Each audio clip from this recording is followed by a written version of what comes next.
Peace. No.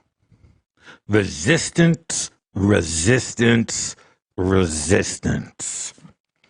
We can't have peace until they sign that treaty, people. That's just the way it works. So I'm not going to be asking for peace until they understand that we going to get peace. That's just it. And put my ad up real quick. Peace. This is Politics as Usual with your boy, Juice Warner, Old York Gritty. Don't forget, check out Street Skelzy, Knock 'em Out the Box, as well as Social Media Junkies.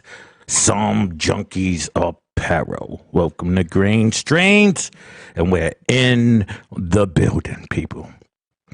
All right? Let me turn this headphones down here real quick so I don't have to hear it inside my ears. But I do like to make sure it's like a little bit there so I know that I'm at a certain level, you know? So we left off with cognitive behavior theory. So I'm going to take us back to that. I'm going to read that one more time, and then we can continue on. I'm also gonna put the timestamps in there. You know, go back in here and put this timestamp so that way it'll be much more easier for people to get to whatever section they want. I mean, I would hope you wouldn't avoid any of this and just go into it and you can read it yourself. And I hope you would explore even deeper. See, what I'm doing is showing you all of the connections. So for me, it's kind of different than just knowing the information. It's showing how they all work in conjunction to one another. You know what I mean? So Barber, Spanos, and Chavez, 1974, proposed a non-state cognitive behavioral theory of hypnosis similar to some respects of Sarban's social role-taking theory and building upon the early research of Barber. On this model, hypnosis is explained as an extension of ordinary psychological processes like imagination, relaxation, expectation, social compliance, etc. In particular, Barber argued that response to hypnotic suggestion was mediated by a positive cognitive set, consisting of positive expectations, attitudes, and motivations. Daniels Arzon subsequently coined the acronym TEAM to symbolize the subjective orientation of hypnosis in the terms of trust, expectation, attitude, and motivation. Barber et al. Noted that similar factors appeared to mediate the response both of hypnotism and the cognitive behavior theory. In particular, systematic desensitization, hence research and clinical practice inspired by their interpretation has led to growing interest in relationship between hypnotherapy and cognitive behavioral therapy. All right. So then we're going to go into, oh, wait a minute. I got the wrong damn, hold on a minute here. Let me take this down for y'all. Let me put this over to change the heading here. Let me just add information theory for you. All right. Copy. All right. Put this here.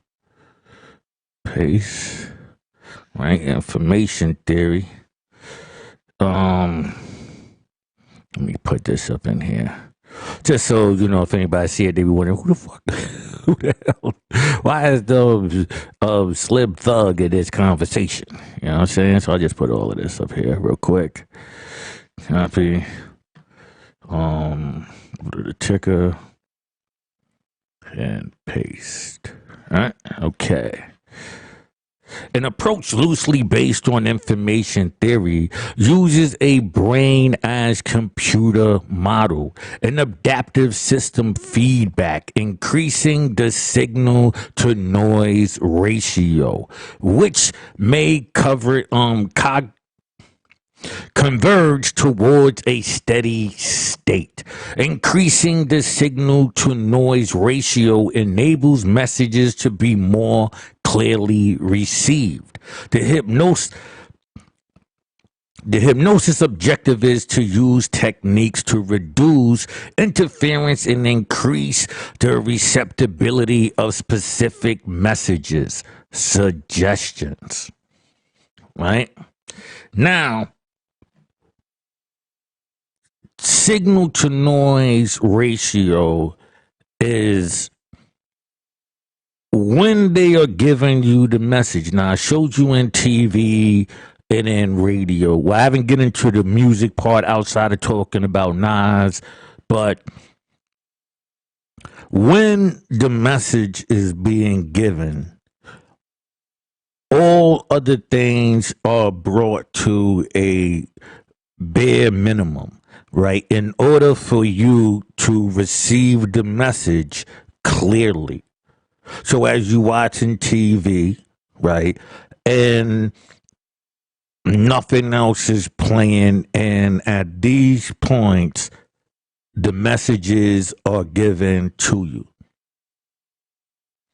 You know, I showed you with Sopranos, right? I showed you the what you call it, the keystone, right? I showed you with the keystone and how this is, whether you want to use a clock or, you know, the little watch swinging back and forth, or whatever way that you want to understand hypnosis. That's the symbol, or, you know, the focal point where while this is there, you won't even be aware of it. But while this is there, messages are given. And it won't be a short thing. It could be the whole context all together, right? I just wanted to, you know, also, you know, I can bring it up for you if you want. Right? Signal to noise ratio is a measure used in science, in engineering. Hold on, let me bring this over for y'all over here. Right? Okay. Signal to noise ratio is measured and used in science, and I'm sorry, I'm looking over here at something real quick. Engineering that compares the levels of a desired signal to the level of background noise.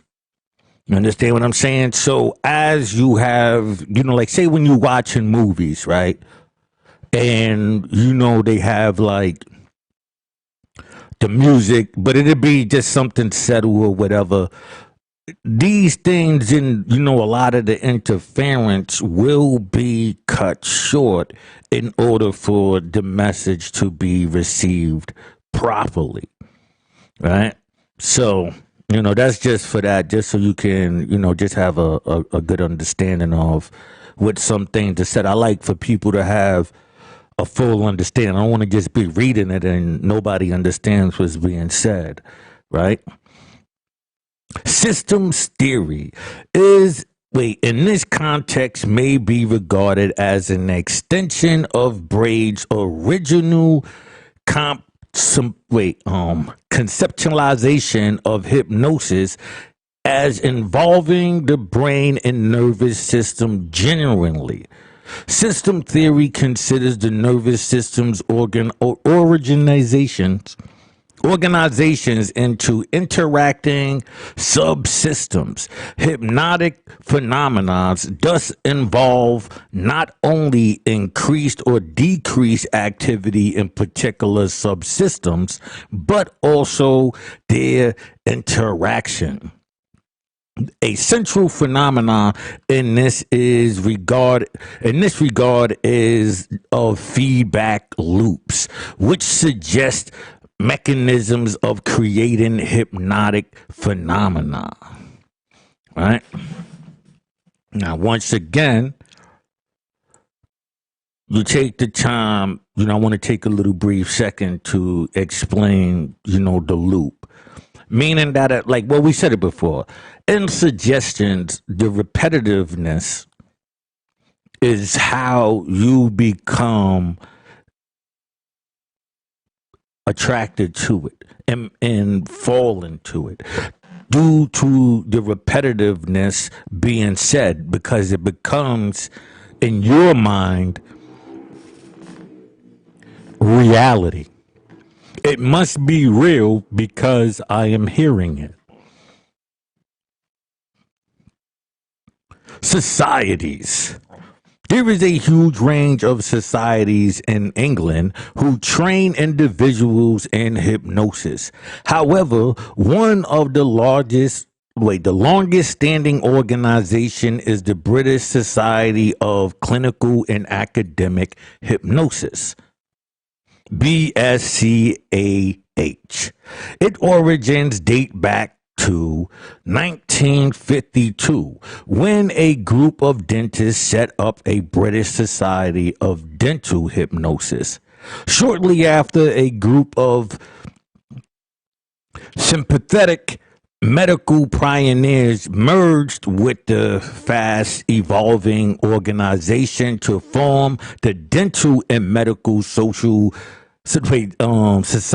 of Study of Hypnosis. And in 1968, after various statutory amendments had taken place, the British Society of Medical and Dental Hypnosis was formed. The society also had close links to the Royal Society of Medicine, and many of its members were involved in setting up the hypnosis section at this Center of Medical Research in London. And in 1978, under the presidency of David Waxman, the section of medical and dental hypnosis was formed. The second society, British Society of Experimental and Clinical Hypnosis, BSECH, was also set up a year before in 1977. And this consisted of psychologists, doctors, and dentists who were interested in hypnosis theory and practice. In 2007, the two societies merged to form the British Society of Clinical and Academic Hypnosis, BSCAH. This society only trains health professionals and is interested in further research into clinical hypnosis. All right. So the American Society of Clinical Hypnosis, ASCH, is unique among organizations for professionals using hypnosis because members must be licensed healthcare workers with graduate degrees. As an interdisciplinary organization, ASCH not only provides a classroom to teach professionals how to use hypnosis as a tool in their practice. It provides professionals with a community of experts from different disciplines. The ASCH mission statement is to provide and encourage education programs to further in every ethical way. All right, you see this right here? right? In every ethical way. Knowledge, understanding, and application of hypnosis in healthcare to encourage research and scientific publications in the field of hypnosis to promote further recognition and acceptance of hypnosis as an important tool in clinical health care and focus for scientific research. A corporate with other professional societies that shares mutual goals, ethic, and interest, right? And to provide professional communities for those clinicians and researchers who use hypnosis in their work. The ASCH also published the American Journal of Clinical Hypnosis. Right? So once again, just want to take a little time to show you how this system, right, that came out of the gutter, that's telling you that it's technically using you against you. And now there's communities set up to spread this or at least control it and dare, because they have a union that they can communicate in these different fields.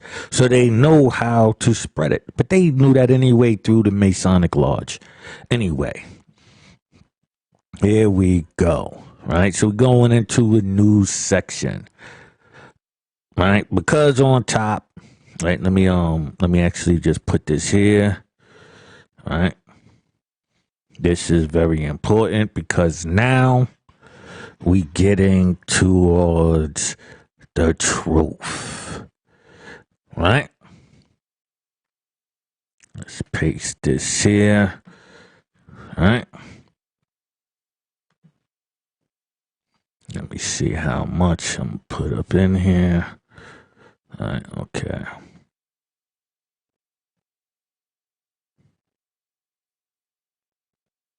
Copy. Let me put this in my ticker real quick for y'all. All right. Paste. Okay. Bring that down. All right. Thomas Reed. See this guy right here? Pay attention. All right. Thomas Reed, Scottish common sense realism, also known as the Scottish School of Common Sense, is a realist school of philosophy that originated in the idea of Scottish philosophy. Thomas Reed, Adam Ferguson, James Bettate, and Dougal Stewart during the 18th century Scottish Enlightenment. We'll be getting into that. Reed emphasized man's innate ability to perceive common ideas and that this process is inherited and independent with judgment. Common sense, therefore, is the foundation of philosophical inquiry. Though best remembered for its opposition to the previous philosophy of David Hume, Scottish common sense philosophy is influential and evident in the works of Thomas Jefferson and the late 18th century American politics.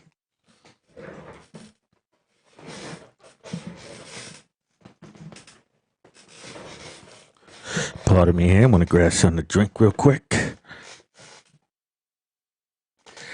I don't like having stuff up on my desk, so I don't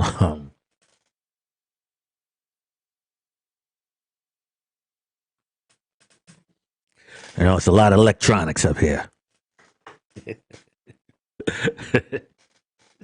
All right.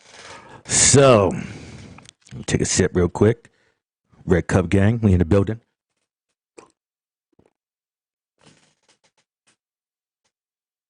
As you can see, I'm not smoking. I'm taking no less than 3 months hiatus, right? Because I want to complete the books that I got a poetry book that I'm about to release. And hold on, we're about to take a break in 18 seconds. And I also, have a few of these breaking down into different sections in the book form, which is going to be probably more easier to understand once I finish it up. Back after this break.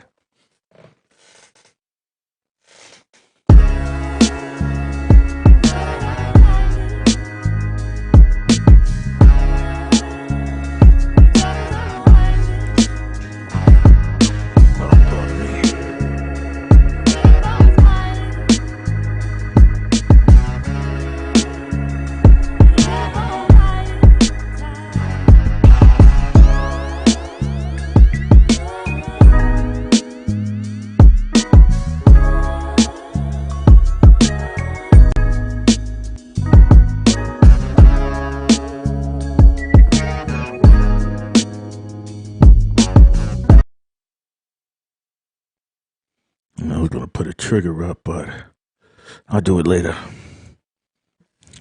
Okay. I'll put my, what's the name back up? Oh, wait, where's my, ads? All right. Okay. So, it's about to get real, people. You're about to understand the Scottish Rite. Right? We enter in the Scottish School of Common Sense. Now, I told you this is about freemasonry. This is, how the devil, operates. So we're into his workshop. Right? So this is where they have formulated these thoughts, right? This approach to things, right? So we got the history, right? Then we got David Hume. A Scottish School of Common Sense was the Espelester Medical. Let me put this up for y'all over here. I don't know what this is, so I ain't gonna lie to you. Right? Like epistemological philosophy that flourished in Scotland in the late 18th and early 19th century. Its roots can be found in response to the writing of such philosophers of John Locke, George Berkeley, and David Hume. It is its most prominent members were Dongle, Stewart, Thomas Reid, and William Hamilton.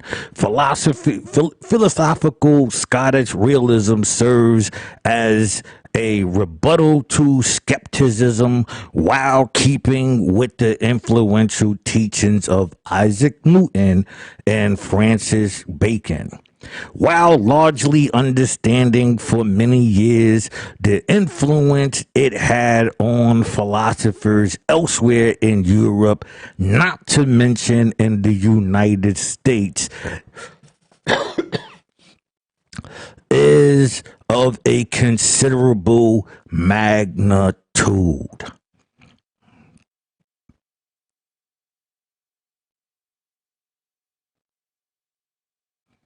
You have to, right? Don't you get your permission in England to get your to open up a lodge and be recognized over here? These are the people that they contacting. I told you they use a style of speech within your regular dialogue to manipulate you. They have a system put up where they know what they're going to promote. They have the financiers, the Bohemian Grovers and all of that. They have these financiers who allow these other people to get paid for doing the same thing, putting out the promotion. So they'll put it in all of these areas. These people get paid, right? The people of the craft, and you get the message. You get put in this hypnotic state, right? One central concern of the school, wait, and let me just also see how it goes, right? Into skepticism. So now remember, we have hypnotism and mesmerism, right? So now we have, common sense versus skepticism, but they always are parallel to each other to push the agenda, right? One central concern of the school was to defend common sense against philosophical paradox and skepticism, right? It argued that common sense beliefs govern the lives of those, even of those who avow common sensual beliefs, and that the matter of common sense are inherent to the acquisitions of knowledge, right? Pardon me there for that. Here it goes. The qualities of its works were not generally consistent.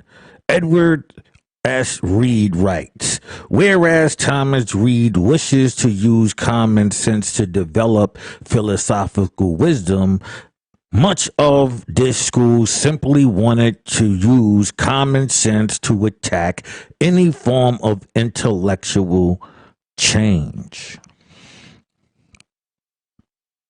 Right?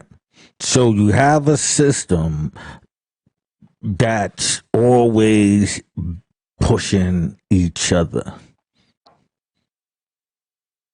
They're all working together. It's not like there's one side over the other. Teachings. The Scottish School of Common Sense was founded by Reed in opposition to Descartes. Let me pull this up for you real quick. Hold on. Let's see. This is the guy right here. All right. Okay. All right. Was a French philosopher, mathematician, and scientist, and lay Catholics who invented analytic geometry. Like, we'll be getting into him. He's not really that important, but he is. So, I just wanted to bring him up real quick.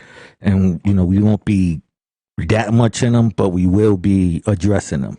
Right? So, theory of ideas. Right? But again, of sense experience led John Locke and David Hume to a skeptical philosophy that realists found absurd and contrary to common sense. Okay? Oh, wait, let me put this here. We're led by Hume to a skeptical philosophy, right? Hold on a minute here.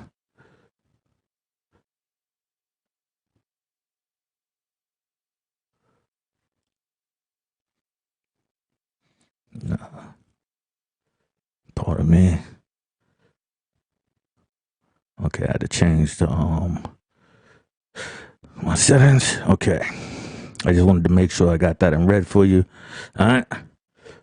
That realists found absurd and contrary to common sense experience. Thus, Hume, in his skeptical argument, would serve as a primary foil to the development of Reed's philosophy. Under Taltagill of Georgia tumble, Reed embraced the tenets of provisional nationalism in its four interconnecting tenets, using these as a basis for his refutation of the theory of ideas.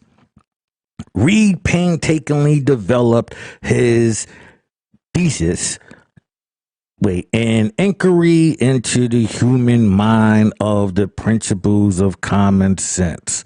Right, let me treatise, an inquiry into the human mind and the principles of common sense over the course of 40 years, often seeking the input of the contemporary philosopher within the Scottish Enlightenment, including Hume. Reed articulated the basic principle of common sense realism. All right, hold on a minute here. Let me change this to, I don't know, probably like some green, right? If there are certain principles, as I think there are, which the constitution of our nature leads us to believe, in which we are under a necessity to take for granted in the common concerns of life, without being able to give a reason for them. These are what we call the principles of common sense, and what is manifestly contrary to them is what we call absurd. Right now, I know I'm kind of messing up in this a bit, but this is actually very, very important. I need for everybody to look in this direction, because when we get into, this is the second part, right? When we get into the last part, all of this should make sense, and you will have your understanding of who and where the problem is coming from.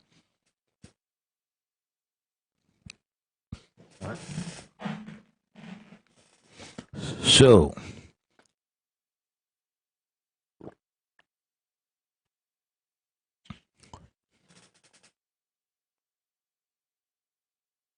right, it goes.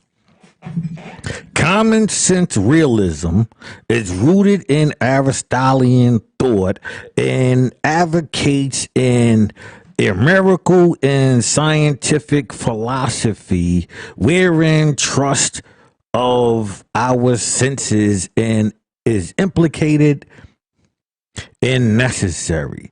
The principles of common sense and fundamentals of our acclamations of knowledge of both, right? Metaphysical and physical constructs, right? And you know how you would hear in society, social construct. Oh, that's just a social construct. Understand where this is coming from, right? Understand. And scientific philosophy, wherein trust of our senses is implicit and necessary, right? The principles of common sense are fundamental to our acclamations of knowledge of both metaphysical and physical constructs. However, observation alone cannot account for all knowledge, and truth can be garnered by reflection in Reed's own words. I mean, I got a my rag, but it's green, so you won't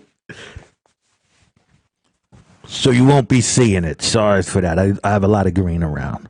All right? It goes, I can likewise conceive an individual object that really exists, such as the St. Paul's Church in London. I have an idea of it. I conceive it. The immediate object of the conception is 400 miles distance, and I have no reason to think and act upon me or that I act on it. Essentially, to first principle facilities or mental powers perform the act of perception and conception. Right, this is where you find that at, right? The intellectual facilities support a wide variety of mental events. Acts of conceiving are set in many of them. Nicholas, right? These are the people. Examples of conception include judging. There is a door in front of me, imagining there is a door in front of me, or reasoning that all doors have handles. Right? It goes, example of conception. Right? Let's make this red. Right? It says, I'll make that up there. Examples of conceptions include judging. There is a door in front of me. Imagining there is a door in front of me. Or reasoning that all doors have handles. Right? Faculties are all fallible, as there is evidence to our facilities and senses, but not the objective we conceive. But we trust them whether we choose to or not, since they always prevail in daily life. All Reed's philosophy depends on not fallacious faculties, fallacious faculties. Senses are the extension of the faculties. They produce conception qualities, like how a smell suggests the existence of an object.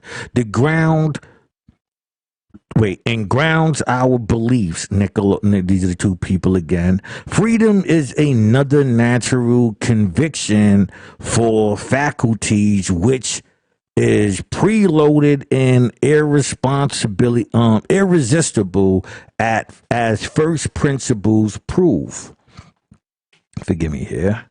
Faculties as the foundation of true philosophy, science, and particular life, and without them we shall lead ourselves to the culprit of skepticism and despair. Right? Of skepticism and despair. The school taught that every person had ordinary experiences that provided intuitively certain assurances of the existence of the self, B, the existence of real objects that could be seen and felt, and C, certain first principles upon which sounds morally and religiously beliefs could be established. Right? Or C, certain first principles upon which sound mortality and religious beliefs could be established. These principles laid the foundation for Reed's influential theory of perception. In particular, philosophers of the Scottish school offered scientific explanations to historical events and advocates an unprejudicial and interior disciplinary approach to education, free from religious and patriotic bias. practice, philosophers of the Scottish school offered scientific explanations to historical events and advocated the unprejudiced and interdisciplinary approach to education, free from religious and patriotic biasness. So when you see this system, understand it's working against you, right around you. Theories of perception, right? So let's go into, now we're still in School of Common Sense here, right? So don't think we left that. We're still in there. All right. Bring you back up. Let's go to the headline. All right. So then we got that. Let me put this on my ticker real quick. Let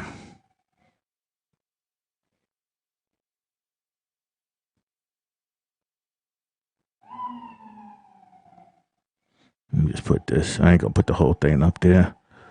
All right. Okay. Thomas Reed and Dougal Stewart offered related theories and perceptions rooted in Scottish common sense realism. According to Nicholas Wolf, whatever, of Yale University, Reed's philosophy can be non-constitutional, reduced to four basic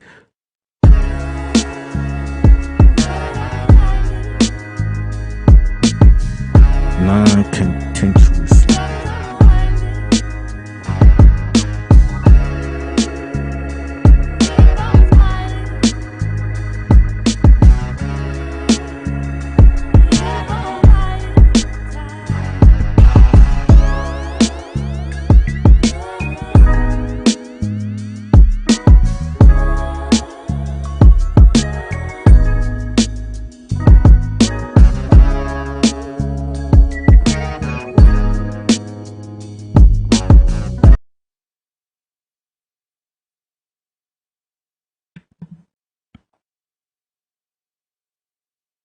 Let me take that from the top.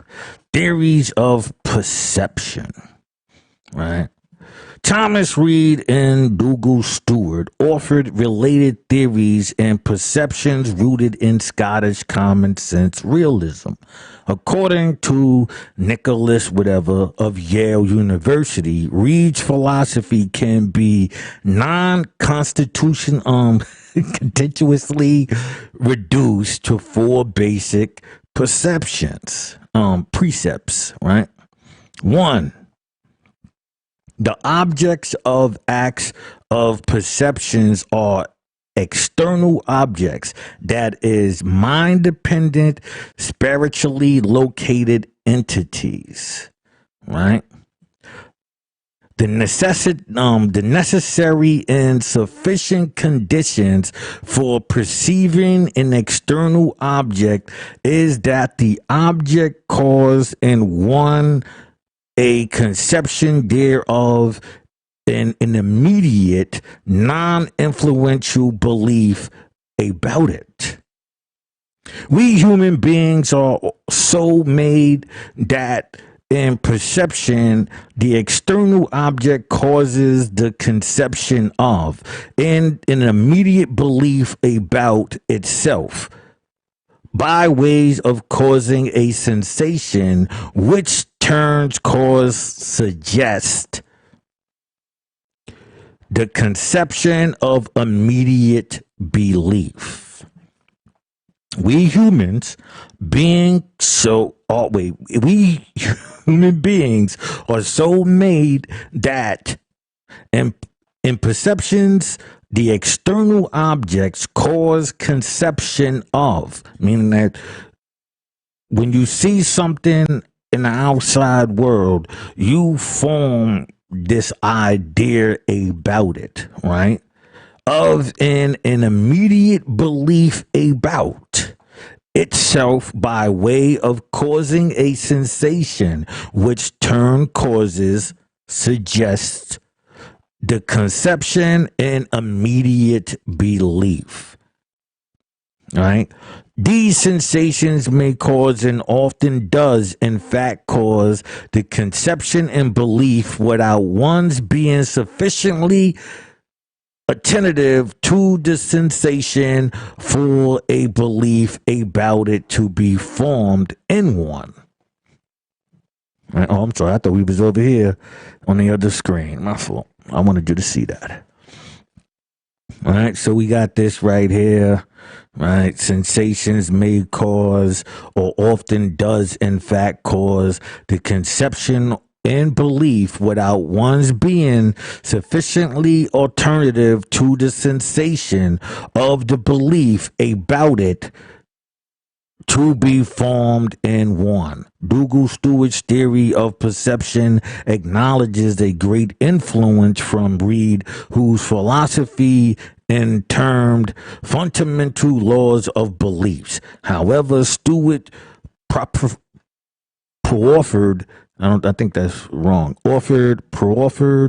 a more moderate approach to realism, and his theory of perception emphasizes the utility of the senses.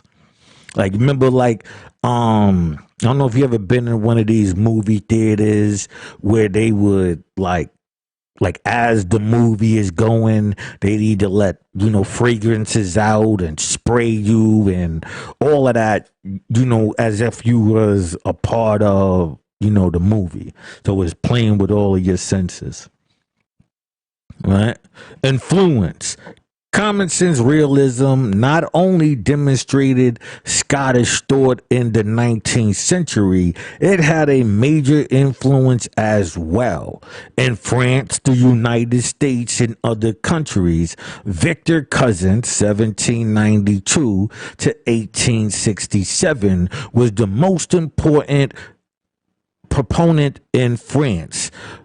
Reading thought was the orthodox philosophy of college and universities in the early 17th century and provided an intellectual bedrock for the age of enlightenment.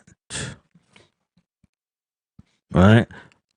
Then we got American Declaration of Independence. Common sense realism swept America intellectual circles in the 18th century. Reid's philosophy was previously perversive during the American Revolution and served as a stabilizing philosophical influence, hailed by some as the father of modern I don't know what that word is, forget me. Benjamin Rush to go at the University of what does that say right there, people? University of Edinburgh. I'm gonna have to do this whole show over, to be honest with you. I think I've been messing up way too much. Imbued him with strong realist tendencies which influenced much of his scientific and political works, including his moral opposition to slavery. Evidence of the influence of Scottish common sense realism can readily be found in the philosophy of both Thomas Jefferson and John Adams. Adams compared the contribution of Dougal Stewart favorable to works of Aristotle and Rene. Scotsmen and singers of the Declaration of Independence. And signer. Scotsman and signer of the Declaration of Independence. John Witherspoon presided over Princeton University. Students under his tutelage included 12 states governors, 55 delegates of the Constitutional Convention and future President James Madison. His education in the University of Edinburgh made him a strong proponent in the Scottish Enlightenment and realism. James McCouche, 1811 to 94, continued the influence of the Scottish realism in Princeton when he became president of the university in 1868, reviving its influence as a major stronghold of the movement. Nova Porter, 1811 through 92, taught common sense realism to generations of students. Wait, where is this at? Where is this at? Yale, right? You know, Skull and Bones. Right, you want to check and see when Skull and Bones came out? Huh? Okay. Let me I'm gonna take a break real quick. Forgive me here. Let me see. Age of Enlightenment, how much more we got?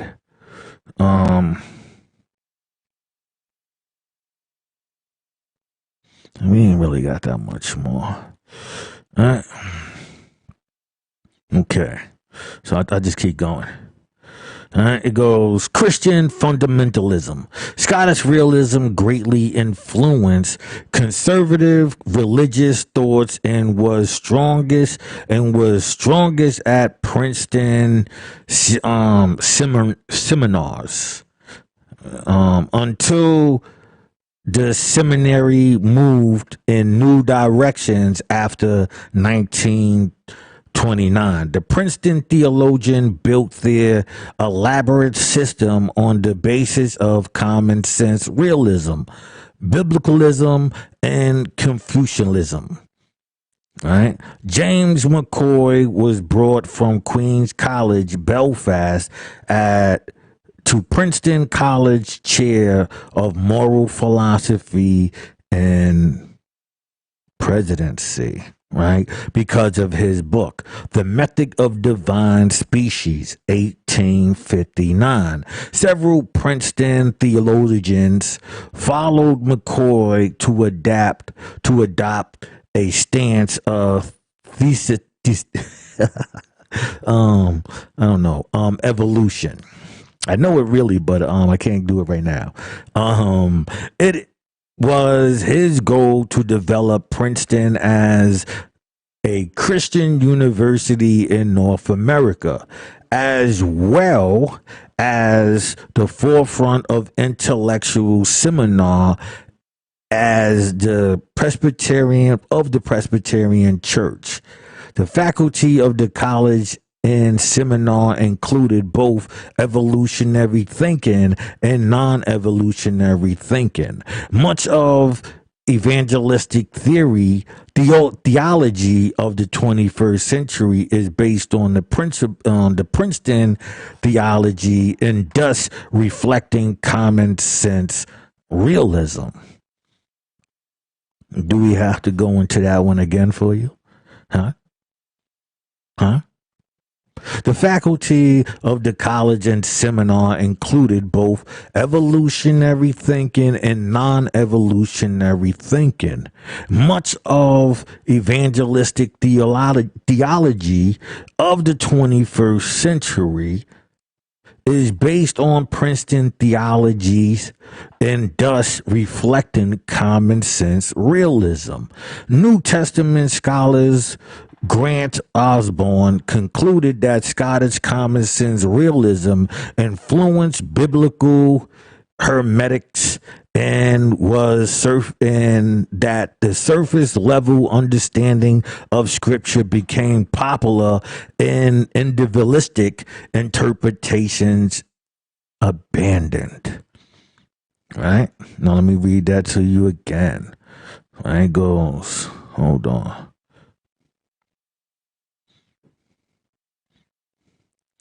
Pardon me here. right? It goes, New Testament scholar Grant Osborne concludes that Scottish common sense realism influenced biblical hermeneutics, whatever. I'm not even going to do this to myself today. That the surface level understanding of scripture became popular and individualistic interpretations abandoned.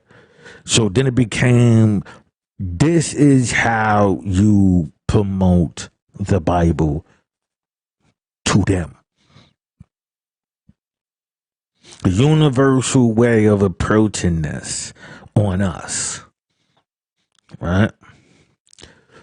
The Age of Enlightenment, also known as the Enlightenment, was an intellectual and philosophical movement that dominated Europe in the 17th and 18th century, with global influence and effects. The Enlightenment included a range of ideas centered in the value of human happiness, the pursuit of knowledge obtained by means of reason, and evidence of the senses. The ideas such as liberty, progress, totalitarian fraternity, constitutional government, and separation of church and state. Right? See right here? Wait, it goes. Separation of church and state.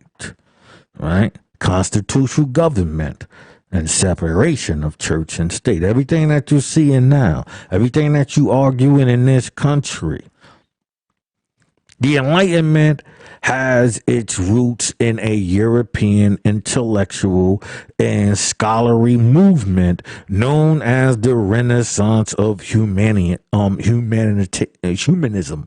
right? We're gonna go into these. Like as I did with this right here, this whole section, I went back. So some of this we will be touching on. Don't stress it. If you want to do it with me, or you can just do it by yourself, doesn't really matter. And was also preceded by the scientific revolution and the works of Francis Bacon, among others.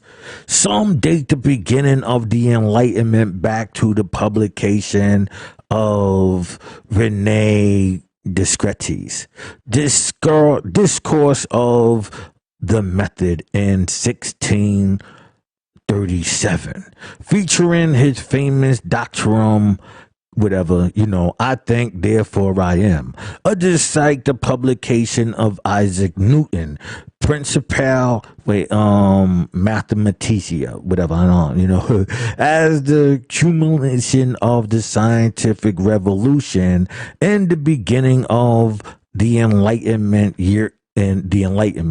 European historians traditionally date the beginning with the death of Louis the 16th in France in 1715, and it ends in the 1789 outbreak of the French Revolution. Please pay attention. We will be getting into the French Revolution. Many historians now date the end of the Enlightenment as the state of at the start of this 19th century, with the latest proposed year being the death of Immanuel Kant in 1804. Philosophers and scientists of the period widely circulated their ideas through meetings in scientific academias, Masonic lodges. Right? Philosophers and scientists of the period widely circulated their ideas through meetings of scientific academians, Masonic lodges, literary saloons, coffee houses, and printed books and journals. and pamphlets, as you can see. The idea of enlightenment undermined the authority of the monarchy and the Catholic Church and paved the way to for a political revolution in the 18th and 19th century. We got to go back into that, people. This right here is why I keep telling you, don't think that none of this is connected. Philosophers and scientists of the period widely circulated their ideas through meetings of scientific academians, Masonic lodges, literary saloons, coffee houses, and in printed books, journals, and pamphlets. The idea of the Enlightenment undermined the authority of the monarchy and the Catholic Church and paved the way for the political revolutions in the 18th and 19th century. A variety of 19th century movements, including liberalism and communism and neoclassicism, trace their intellectual heritage to the Enlightenment. Right? Do you see it again? The idea of the Enlightenment undermined the authority of the monarch and the Catholic Church and paved the way for the political revolution in the 18th and 19th century. A variety of 19th century movements, including liberalism, communism, and neoclassicism, traced their intellectual heritage to the Enlightenment. Liberalism, and communism, and neoclassicism. In France, the central doctrines of the Enlightenment philosophy were individual liberties and religious tolerance. In opposition to an absolute monarchy and the fixed dogmas of the church.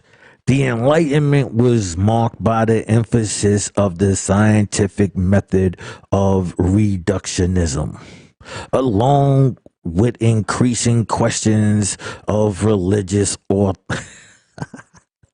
orthodoxies, right? Think about what is being said right here, man. Think about this, right? It goes, and fixed dogma of the church, right? The Enlightenment was marked by the emphasis of scientific methods and reduction, right? Along with an increased question of religious orthodoxy, right? The attitude captured by Immanuel Kant's essay answering the questions of what is enlightenment, where the phrase dare to know can be found, right? Dare to know. Let's bold you, right? Can be found. So we call this an end right on time. We got 2 minutes left before the break, and I'm up out of here. Right? So I want you to pay attention to Edinburgh, pay attention to the Scottish Enlightenment, because now we are entering into the Scottish Rite. As a matter of fact, my next one will be, the next banner. Actually, I think I'm gonna make a new banner, and on that one, I'm putting it, entering the Scottish Rite, because now we are entering the Scottish Rite, right?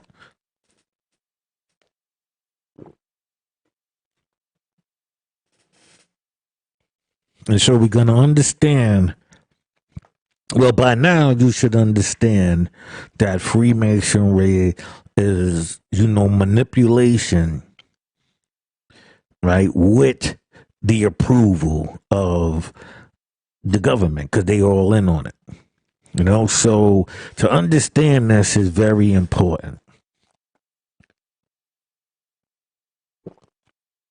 because we will be getting into the whole thing. So me myself, I'm ready to slide up out of here, to be honest with you. So I'm going to just end it right here. Resistance, people. Resistance.